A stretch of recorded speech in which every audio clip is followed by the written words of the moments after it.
Eventually, all things merge into one, and a river runs through it. The river was cut by the world's great flood and runs over rocks from the basement of time.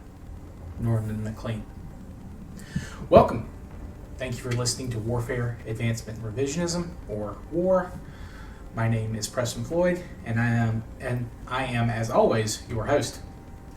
So I'm going to go ahead and apologize at the start of this episode. My last episode, when I recorded it initially, got corrupted, and that made me very frazzled, and I had to re-record everything, and it was getting late, and I was trying to get it, set and published, and all that, and I then had work in the morning, so I was very frazzled. I wanted to apologize. So I left out a couple of points. Nothing too major. There is one thing I do want to go over, but before I do that, again, I am sorry for the last episode being so rough. I know I trailed off in a couple of places. That was me fighting frustration and sleep as I was trying to get, the meat of the episode out to you guys. So I hope that won't happen with this one. If you're hearing this part, I think it's safe to assume that everything went okay. So the key point I missed about that I wanted to kind of emphasize about the peoples living in the Congo river system is that in addition to being hunters and gatherers, the way the San and the Khoi peoples were, they were also fishers. They had access to, of course, the Congo River and all of its tributaries and their tributaries, and fish was an important part of the diet. So in addition to being hunters and gatherers, they were also fishers. And in fact, a couple episodes ago, when I mentioned finding the earliest spear points from catfish bones, those large river catfish, that is actually happening along the Congo rivers, or the Congo River system. And that facet of life is also important to the peoples we will be covering in this episode.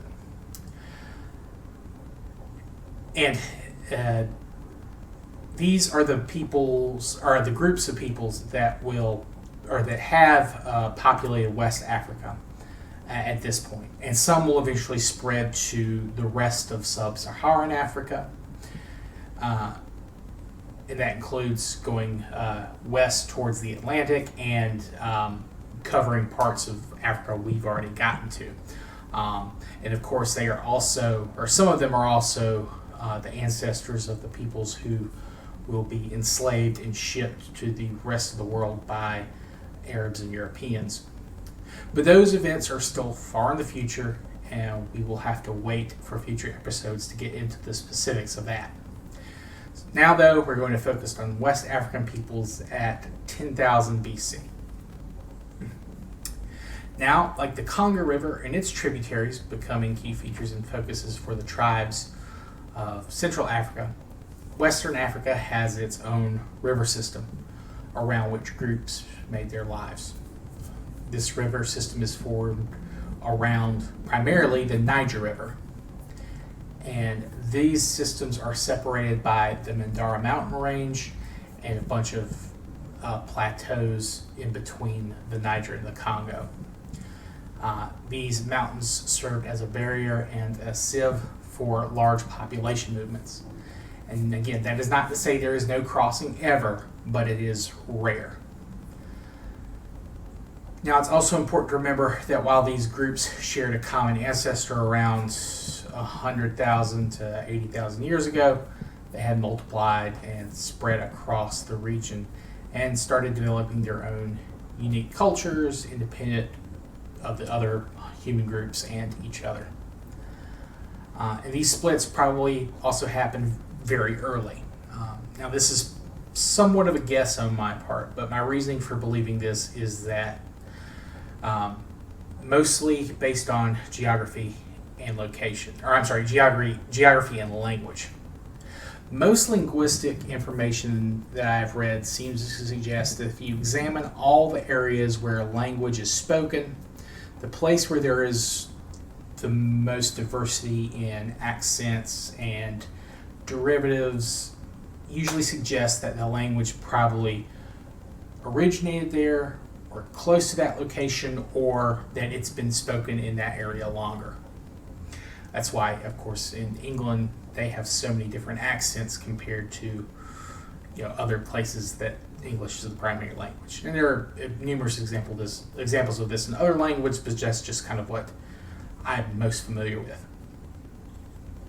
So the areas that we're covering is the birthplace of the Niger Congo language families. And this is a massive family with between, I think it's 1,500 to 1,000 different tongues, with around 1 in 13 people speaking one of these languages worldwide. And as you can probably tell by the number range, there is a debate about the precise amount. There are some arguments that, some of these languages are not actually separate languages, they're just different dialects of others. But that's not something we necessarily have to worry about in this episode, because again, at 10,000 years ago, there are,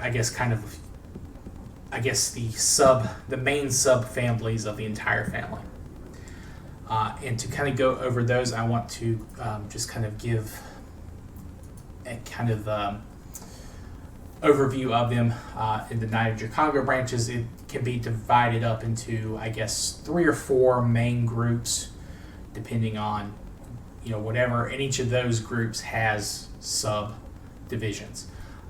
You have the Atlantic Congo, the Mande, and Cordofian, and those are the ones I'm most able to get the most information from. And also the name Niger Congo is a little misleading, because, or Atlantic Congo and Niger Congo too, I guess, if you really think about it. But the reason it's a little misleading is, at this point, it's not spoken around the Congo. That comes later, and again, it's something we will have to get into in depth in a future episode. But the Niger, the 3 main branches, or 4, again, depending, are the Atlantic Congo, the Mande, and the Cordofian. The Atlantic Congo is kind of broken down to the Benue Congo, the Savannas, the Atlantic, and then their languages along the Ivory Coast of the Ghana, and then along kind of the Volta arm of the Niger. And Mande is actually interesting. It's spoken in kind of the south of the Sahara, right along the Sahel, going towards kind of the outcropping of Africa into the Atlantic. And there is some debate that Mande is actually a Niger Congo language. There is thought that it might be its own kind of branch that just happened to incorporate some words just due to closeness with the other Niger languages. And that, again, that's still up for debate. There's not, I think that was around the 1950s that they had been classified together, but it lacks some nouns and morphology that really identifies it as a Atlantic Congo languages. And I think they're trying to reconstruct the Proto-Mande and the Proto-Atlantic Congo. And until they do that, they can't really prove one way or another.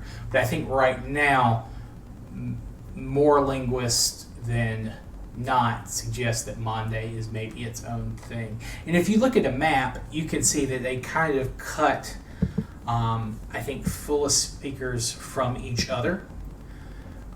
And what I would guess, if they're not related, I would think the Mande people were maybe living a little bit further north than they do today in the actual Sahara during this period when it's not a desert again yet. It's probably more of a grassland type situation, closer to the Sahel that they kind of live in today. But again, that's just a guess on my part, but that would be my assumption. Another kind of language that makes it a little bit harder to understand what's happening with these groups is Cordofian.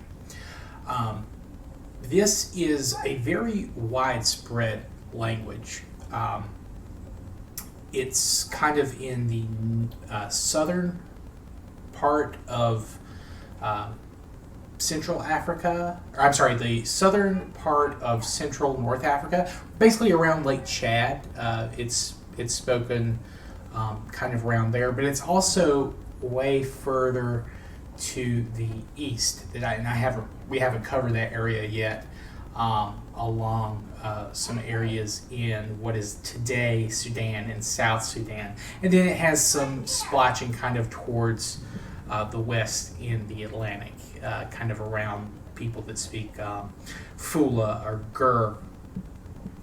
So this kind of makes it hard to kind of, I guess, track. And then there's also a branch of Accordion that shares more similarities with a different language group that we'll cover in the future, Nilotic languages, of course coming from the word for the Nile. So that kind of makes it hard to track as well. So while it's very close to these other languages, it shares more, I believe, vocabulary with the Nilotic. So it makes things even kind of harder to track.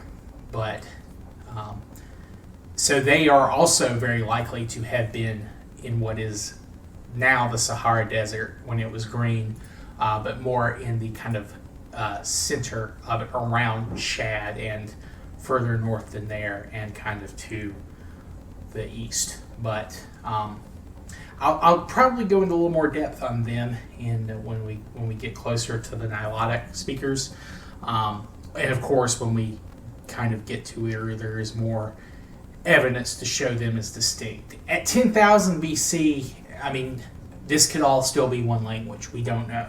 This could be the true proto-Niger Congo language. Or at the very least, it could be just starting to break apart. So it's kind of rough to tell. But I do think there are some of these people in what is now the Sahara Desert when it's still green. It's very much a grassland.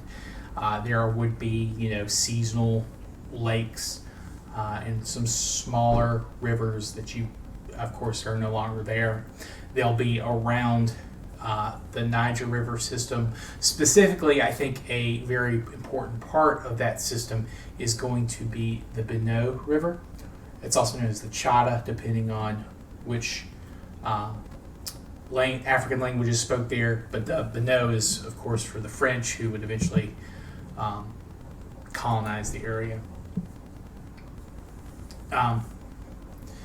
So yeah, we have, I think, at least 4 or 5 key groups that, if they haven't emerged in this area yet, will emerge within the next 1,000 or 2,000 years. And we'll get, of course, to these groups a little bit later, when they truly emerge and we have more evidence. But I do kind of want to talk about some of these religious beliefs, or what could possibly be like a proto-religious beliefs for these kind of subgroups of the Niger Congo languages. I'm going to start with the Mande group, or subgroup.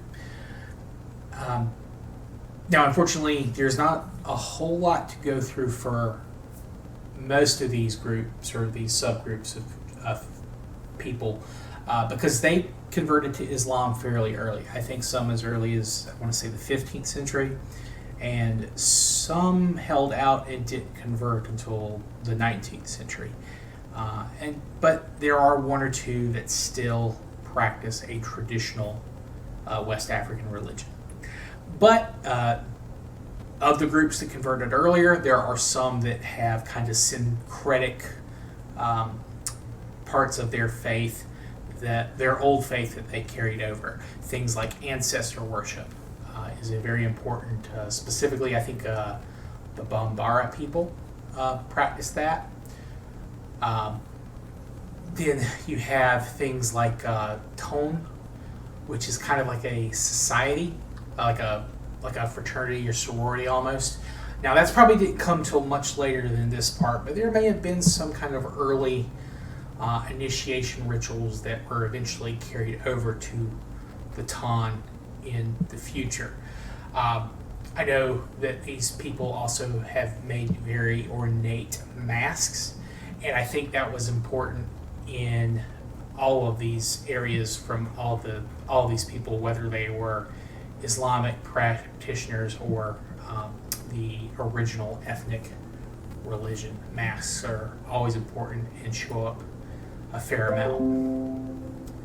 There are also have like ritual representations of things like antelope, which if you think back to the San, the eland, which is a kind of South African deer, was very important in their religion, and this is also important to some of these ethnic groups that lived in West Africa. So it's a different animal, but it probably occupies the same place on the food chain. And they actually have a couple different ways they can display this, at least later art. And originally it may have been just the one way, but there are sometimes represented either horizontally or vertically, and then there's something that I guess you could consider more of an abstract representation of antelopes.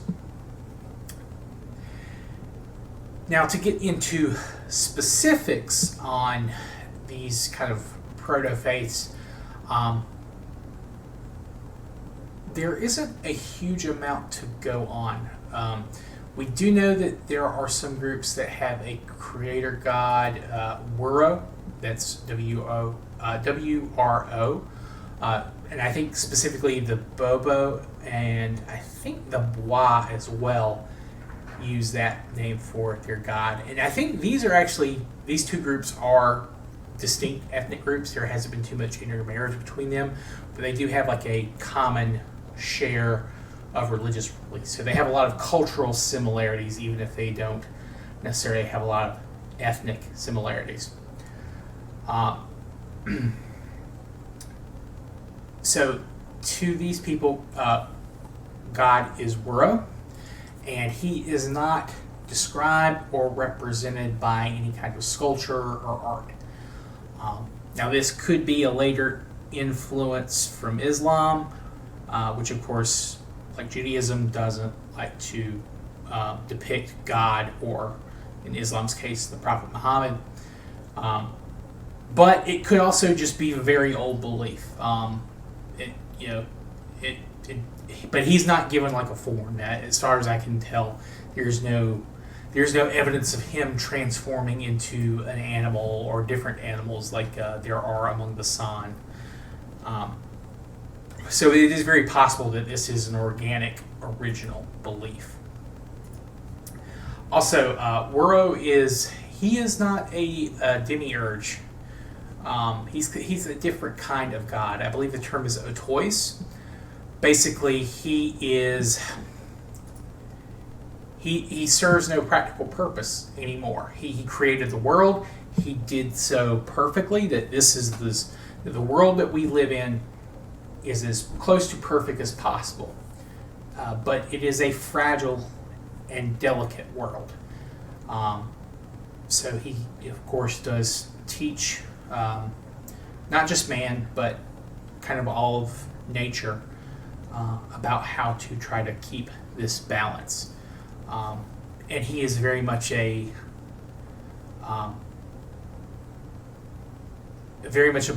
believer in balances. He creates differences between the living and the dead, male and female, later kind of the village or the bush, and then of course again later, not at this time, domesticated and wild, both crops and animals. But he also has culture versus nature, safe versus danger, cold versus hot, so on and so forth, those things. So there should be a balance between all of these things. You shouldn't commit over much to one or the other. Um, so that is something that we haven't really seen too much of, at least spelled out among the religions we've kind of studied before now. This kind of duality, not between good and evil, but between just order and chaos, or light and dark. There isn't really a good or evil per se. It's just the balance that you should try to keep, and that we should hope that the world keeps. He also has, unlike Islam, he does have children. He has other gods that he populates. Not many, I think, from what I can undertell. He just has the two that he's kind of left with, along with man after the creation. And those are Sokso, and he's kind of a spirit of the wild. He's a kind of a vital, powerful force. And then there's Quera, or Quire, and he's a spirit that kind of he's kind of a spirit of punishment, and he uses thunder and lightning as his tools. And there are elements of this story that we can't know, because it was explained by a language that was developed by each of these groups, and it was just taught during like a kind of initiation. And this, I believe, is kind of known as Dwo, and it's kind of a materialization of Woro, or maybe his maybe a manifestation of him. And Dwo is usually revealed to men in the form of a mask. Again, we see the importance of masks in West Africa. It was initially, these were of course probably made with leaves and fibers, with some carved wood, but eventually these do get more elaborate and probably made with a little bit more diversity of materials. And these are usually kept kind of in shrines today. Of course, in the past they may not have been associated with shrines. They probably didn't have nailed down locations, although there may have been locations that they would go to for specific religious ceremonies. We're not sure. Another thing I do want to kind of go back to, the use of masks. They're mostly religious, at least probably at this early stage, but eventually they're not used just for religion, and they're not necessarily used to just depict Dwo. They're also used to kind of predict or depict animals, or just like maybe a specific idea.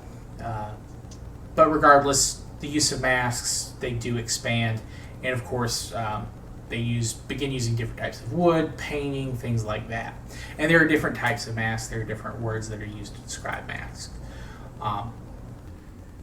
Now, as for the Bois, I did misspeak a little bit earlier. They have a similar name to God, or at least the concept of Dwo, and also to Woro. Woro and Dwo are not that far apart, but the Bois use the term Do, but it's also kind of an intermediary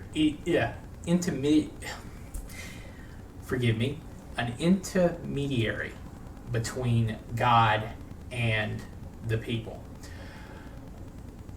And there is some conjecture that the Bois adopted some other traditions from the Bobo. The Bois are considered to be very quick to adapt to institutions from some of their neighbors if they feel like there is a benefit to them, or from the way of life they're adapting, or the specific aspect they're adapting. But that's somewhat conjecture. But they did have their own faith and their own thing that they just kind of maybe integrated some aspects of the Bobo religion. But essentially, the Bois believed that the world was created by a god named Defini, or Dabwini, and he abandoned man and left the earth when he was wounded. I think there were a couple of stories I read. One had that he was wounded by an arrow. Another time he was wounded by a woman pounding millet with her pestle, which is probably a later story because again, they're not pounding out millet other than, at least not like in a mill like the way you would think of today. Although I guess it is possible they were maybe, like smashing up something to better eat or making a medicine. Regardless, there are a couple different versions of that. But he didn't want to leave mankind alone, so he left a representative behind as an intermediary between man and nature. And this is his son, Du. Now, Du is Du is androgynous. He is both male and female. I know it's odd to call him he if he's both, but usually he's represented as a male, but he could, I believe, become female if he wished. And he represents kind of the wild, the wilderness, and its power. And they still depend on the wilderness and the bush for game and food. And he shows himself like he's the source of plant life and power, and he gives fruit as well as animals. So again, the feminine aspect, producing fruit, wheat, that shows up in a lot of religions, the rest of the world, especially when agricultural comes around. So this might be an adaptation that comes along later, but again, we don't know for sure. And he's very interested in all ceremonies that kind of ensure rebirth and renewal. And that was a cut for those sirens. They were getting very loud, and they went on for quite a while. Again, Do is interested in rebirth, renewal, and he is involved in all of those ceremonies.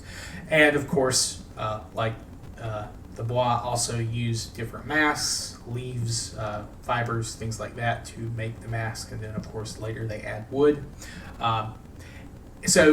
Again, West Africa, masks are very important in religious traditions, and of course that spreads to other forms of entertainment and kind of expression as well. And that's not limited to the Bois and the Bois, that's spread all over. And it's not just, I believe, Mande people either. I believe other groups among the Niger Congo language families do that as well.